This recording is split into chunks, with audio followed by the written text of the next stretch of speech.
So if my requirement is I don't want this as my column name, so what can I do? Let me copy this to save some time.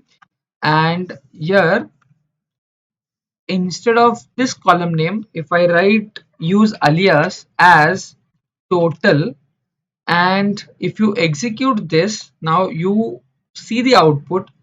You got total and you got the same output. But what we can do here, we have already renamed this. Alias is giving a new name. I have renamed it with the total. So instead of writing this as the old column name, if I write total and order by a column name total in the descending way, this also works. You can see this also works. So this is recommended actually, because we have given whatever name we want to that new column, and we have also, after alias did, then we have ordered that